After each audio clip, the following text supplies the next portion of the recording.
Well, if you've been paying attention to the channel, folks, then we're going to do a little bit of quick time travel here, so to speak.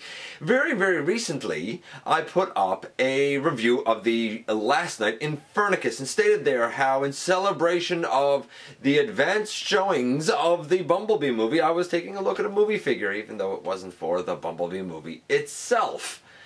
And I lamented briefly how I was not fortunate enough to live in a city showing one of those advanced showings. Well, fun fact, that was actually recorded back on December the 8th. And this is, as of this recording, December the 21st, and it is the day after I managed to finally see an advanced showing of the film, and it is the official opening day for Bumblebee, at least in North America. I'm not sure how far around the world this release date goes, but nevertheless, stick around. We're going to talk about the good, the bad, and the awkward in the latest GotBot Goes to the Movies.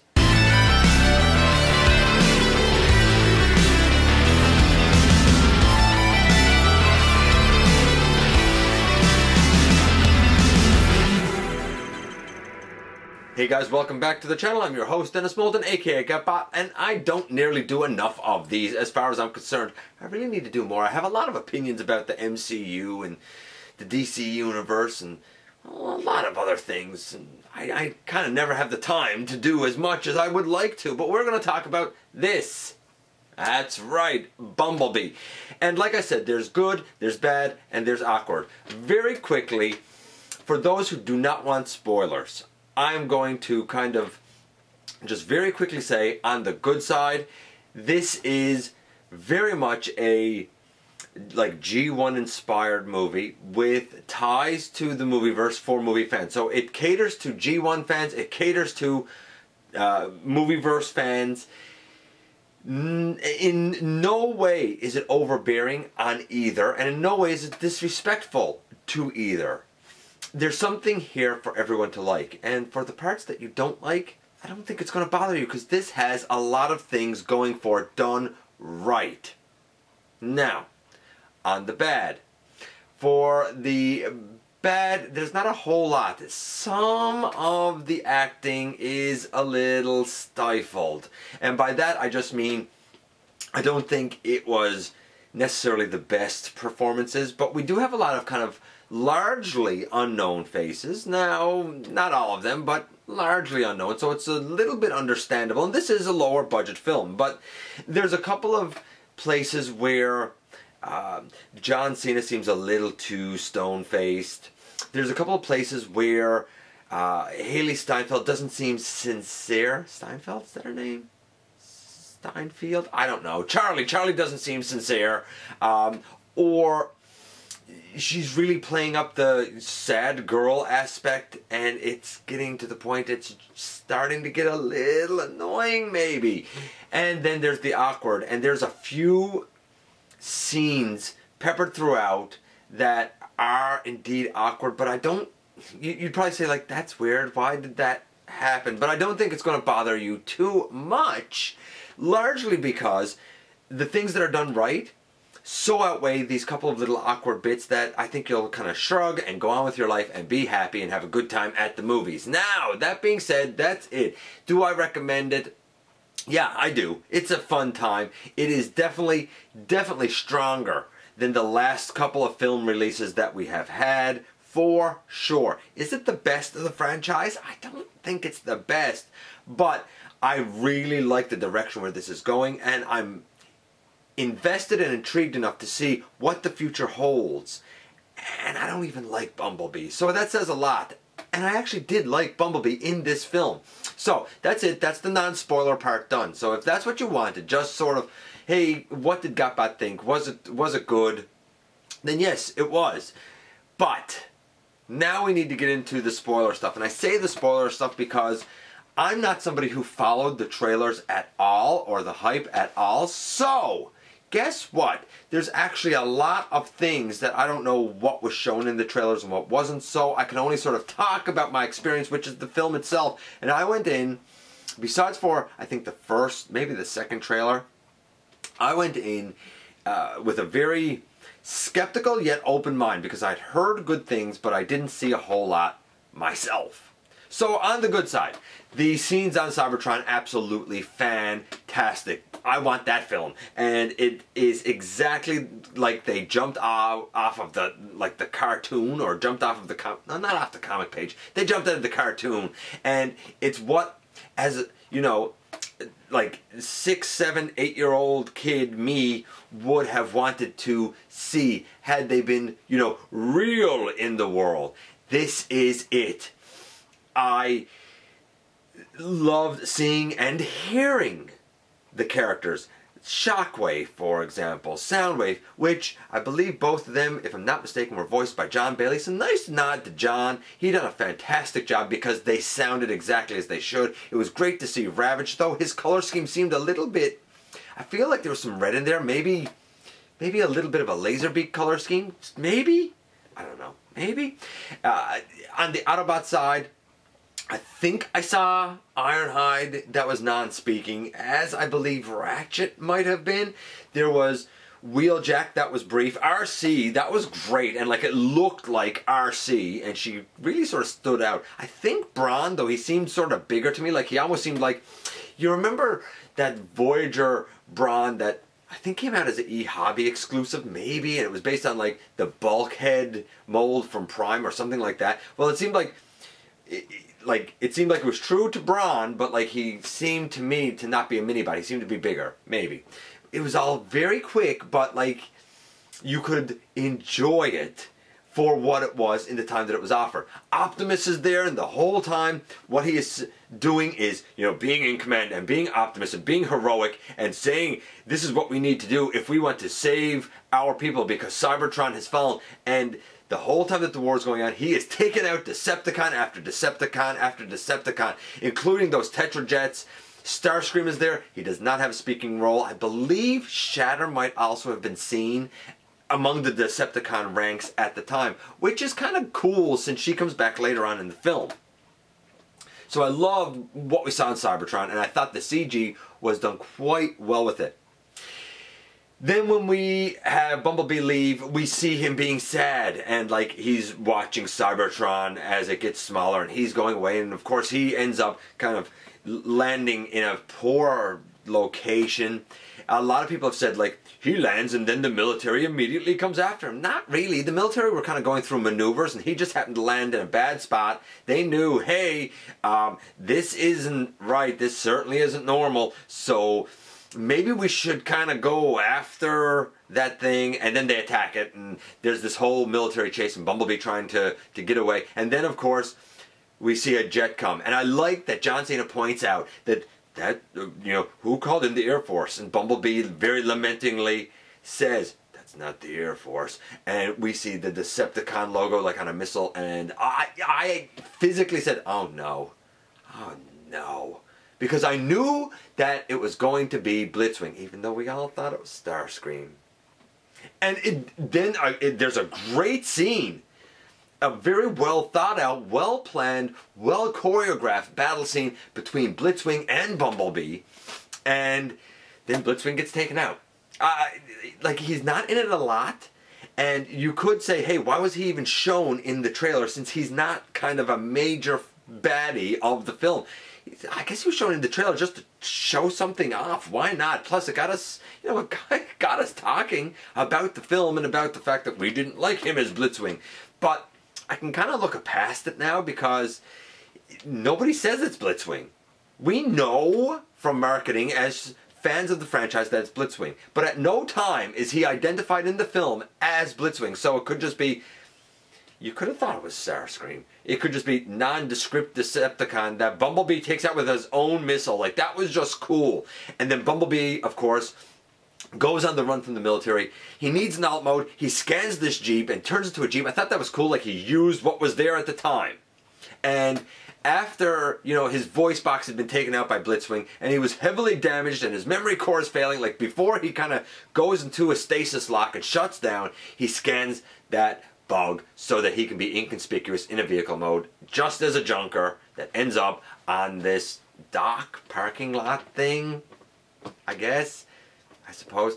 I like that the humans seem to serve a purpose. Like this family is there, and they're not a perfect, happy little family. I mean, Charlie has suffered a very traumatic loss with her father having his heart attack, and the rest of the family sort of tried to go on. She kind of can't get it past it, and she's been working on this old clunker car that she and her dad worked on. Like, it's sort of heartfelt, the connection that she had with her father, even though we don't get to see her father in the film. Her relationship is strained with her mother, but like, her mother loves her, obviously. Her brother loves her. Even the new boyfriend, like, he's trying his best, and she's not necessarily against them going on with their life. She's not like angry at anybody. She's just sort of angry that and sad that you know, the world took her father from her. And she even says at one point, like, I can't get past it, and I don't like being everybody's downer. Like, I could appreciate that, and I think a lot of people at certain times in their lives can sort of associate with that. So, like, I liked the characterization. We had Memo, or whatever his name is, that was, I guess, kind of her friend, love interest. Cute kid, you know. I don't think he'd done a whole lot, but like, it was nice that he was there and that he meant well. You know, it was nice that he meant well. I loved her little brother, Otis. I liked the name Otis, so I was going to like him right away. I love the action scenes. There was a lot of on-screen transformations, like even especially on the beach when she's trying to teach Bee how to hide. Like, there was a couple of like laughs there with him putting his head in the sand, but then like converting back from robot to car, car to robot, robot to car. Like, it was all on screen. We saw the Decepticons arrive, and even that was sort of comedic. Like, one of them lands, and the redneck is there with his car, and he's like, yeah, at least my car is all right. And then the other one destroys his car, and like, he gets taken out by Dropkick, like, just like that. And it's like he turns to like a liquid or slime or something. I don't know. But like, it was like, boom. 1 minute he's there, the next he's not. And even then, Dropkick kind of jokes and says, I like how they pop. Like, it's a bit juvenile, but it sort of matches him as just being a bruiser and a brute. Obviously, the one with more finesse is Shatter. And I like how they have a relationship and an interaction with each other. They're not just like drones, they're not just like faceless Decepticons. They actually have personality, and they're actually trying to be deceptive and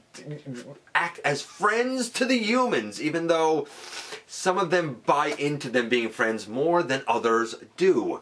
The indication is that the Decepticons are kind of the ruling party on Cybertron, and that the Autobots may indeed be the fugitives and the resistance. I'm not sure if you can necessarily believe that story from Shatter or not. I like the fact that they were bright. The parts of their bodies were clear to see with their arms and their legs and their faces and their mouths and their eyes. It was all great. Like, you didn't have these... I'm going to go back to the Revenge of the Fallen Constructicons. Like, what were some of those things, you know? These look like... alien robots, yes, but it wasn't overdone to the point where we can't really relate to them at all. I thought the music was great. There isn't a whole lot to the actual film score, but what there is used really effectively, and in between what we have is like a soundtrack from the 80s that is fantastic. I'm not a big fan of 80s music at all. Starscream Fiancé is. I'm not. But I will say this. For the 80s songs that I do like, most of them appeared in here.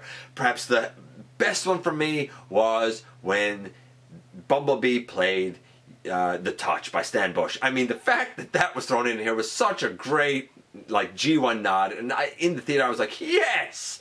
I thought it was fantastic. The end was like, it was good in that it was like intense and dramatic. I loved the battle scenes that were going on, especially between Bumblebee and Dropkick. That was a great combat sequence.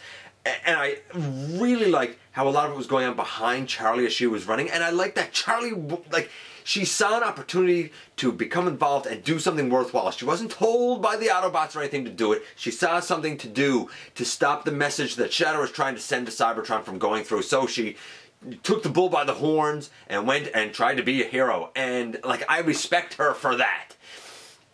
Meanwhile, Bumblebee was sort of like, I'll try and keep them off of you. You do what you gotta do, you know? I thought that was fantastic as well. Perhaps my favorite part of the whole thing, though, was when we get to the end, the absolute end, we have, you know, the bad guys have been stopped. The message has not been sent. And Bumblebee and Charlie have their heartfelt goodbye. And it was heartfelt, at least it was to me. Though Starscream Fiance didn't feel like there was as much of a connection between Bee and Charlie as she found there was between Bee and Sam Witwicky. So, you know, to each their own. I felt it. I felt it was very heartfelt. And then Bee gets his Camaro mode, and it's kind of like, okay, this is a prequel to the movies, right? Right? Or was it a reboot? Well, I'll get to that in a moment. But then he goes, and you see Bee and Optimus, the newly arrived Optimus Prime, with his trailer, and he is very G1, and the trailer is very G1, and the trailer is also like G1 cartoon because the stripe on it is just one solid white piece. And they're driving down the road, and it's like movie, Camaro Bee, and G1 Optimus Prime. Yes, these can exist at the same time, and it is good, and it is great. And at the very end, you see, you know, that kind of G1 Optimus and Bee, and they are talking, and you see like other sparks, I guess, landing. I think there's 7 of them. I would be very interested to know who they are. I really would. Now, that being said, all that is what I liked. It was a great story. It was well paced. The film was not too long. It was the right length. It shouldn't have been any longer. It probably shouldn't have been any shorter. It was just enough of a Transformers experience to say this was a good experience, and enough to kind of leave you wanting more of this style. That's the thing.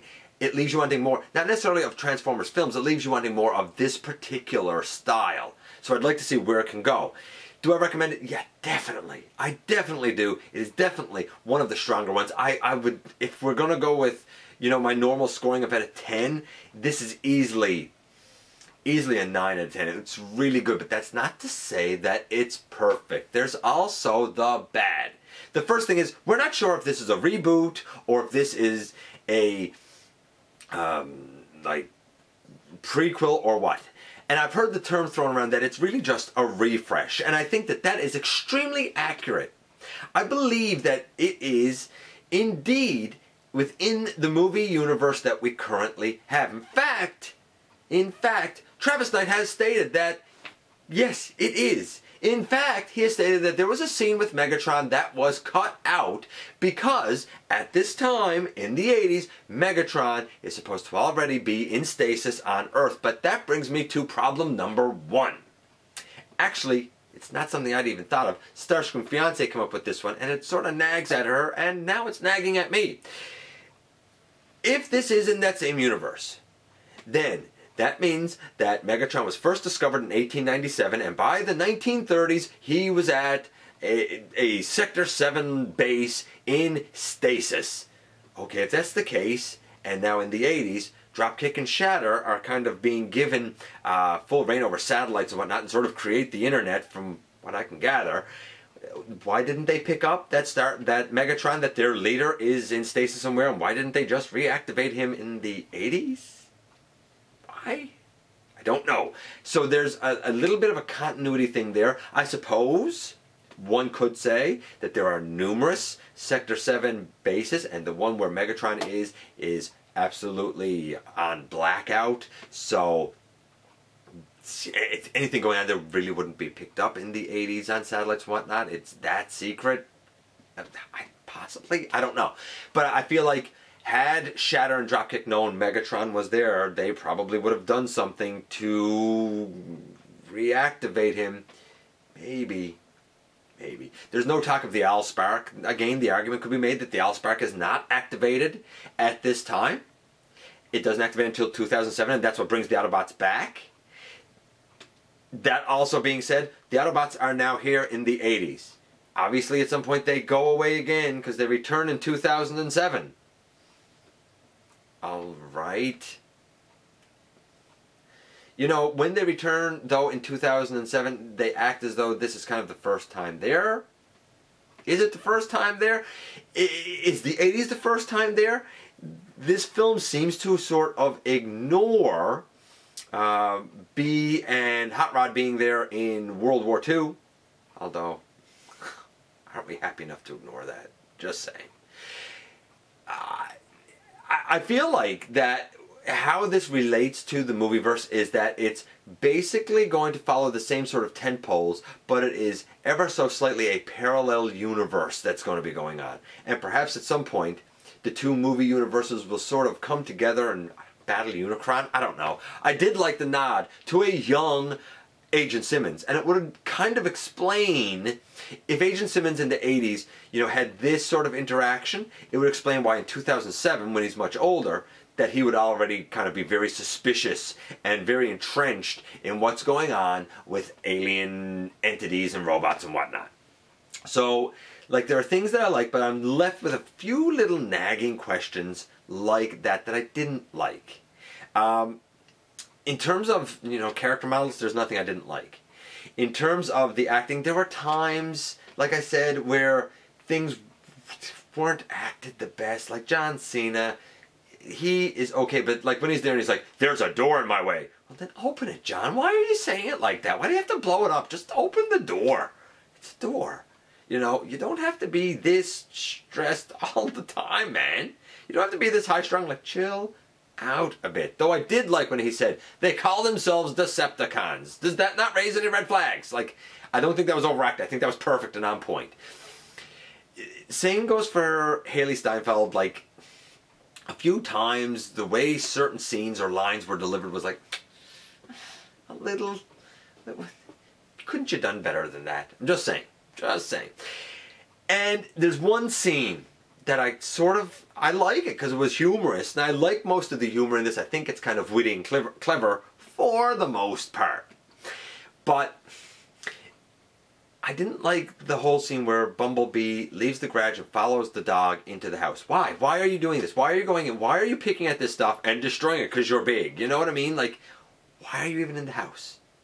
I don't see the point. And then when the mother comes home, Charlie says, this was my fault, but I can't explain now. I have to go. I think my parents, if I destroyed the house, my parents would not have let me leave. Even if I was angry, they'd have been like, what are you talking about? You just destroyed the house, man. I wouldn't have been allowed to leave. Probably ever again. I feel like her best option might have been to say, we were burglarized. I just came home and found it like this. I feel like that would have been the better cover story. Instead of saying, I need to go and do something with my car. Okay. Yeah, you just destroyed the house and you're going and doing something with your car? Come on, get real. Get real. So I didn't think that whole scene, it was humorous, but I don't think it added anything. I don't think it needed to be there. The whole thing did not need to be there. It added nothing. Nothing. Then we get to the awkward. The awkward. Things like Otis throwing up in the car. Okay, fine. I guess it got a cheap pop, and I get it because everything had been moving around. He'd been shaking around a whole lot, but it's almost like when they showed that scene, it was is everybody okay? It's you could tell that his cheeks were puffed out and he's holding something there because he's got to make it seem like he's going to throw up. You know what I mean? That's what it seemed like to me. The scene at the end when Mimo tries to hold her Charlie's hand and she says, I'm not there yet, and they giggle what? Why? The whole blowing up the door thing. Why didn't you just open it, man? I don't get, why did you not just open it? Bee's eyes going from blue to red. I've never seen an Autobot with red eyes. Did he suddenly become a Decepticon? Did they turn red just because he was full of the anger rage? And then Charlie's like, Bee, you are cute. And then his eyes go back to blue and he's all cute and nice again. I didn't like his eyes going red because to me that signals a Decepticon. Good guys, blue eyes, bad guys, red eyes. And then sometimes you got some in between that have green eyes or yellow eyes or something. But I thought that was just awkward and weird as well. I didn't get the point of it. I just didn't. I liked the scene, and I didn't mention this earlier. When you talk about comedic scenes, I liked the scene where they TP'd the house. That girl deserved it with what she said to Charlie when they were on like the cliff, and Charlie didn't do the jump, and she was like, "Oh, why don't you go back to your daddy?" "Oh, that's right, you had." And the girls laughed like, I wanted bad things to happen to that kid. And then when Bumblebee is over and he smashes the eggs on top of the car, and then he smashes the car down, turns it like to a block, like the whole theater was in hilarity for that. They were laughing at it. They didn't laugh so much for the scene in the house because it was funny, but it was like, why is this happening?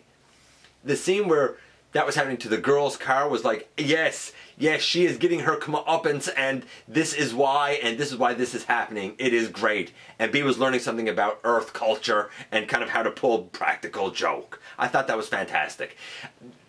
Going back to the awkward, Charlie seemed a little too heroic. Like, at one point she is going up this crane, and when she gets to the top of it, like she jumps over, and all I could think of is the movie Skyscraper. It seems like a scene right out of that. I can sort of believe in Dwayne "The Rock" Johnson making that leap, even though it's hard to believe there too. But like, okay, The Rock did it. That doesn't mean Haley can do it. I'm just saying. Maybe she can. But like, it seemed like for a kid who just turned 18, I don't see an 18-year-old boy or girl putting that much effort into it. I don't see it. Maybe, but it seemed too heroic for her. I don't know. It just didn't fit to me. I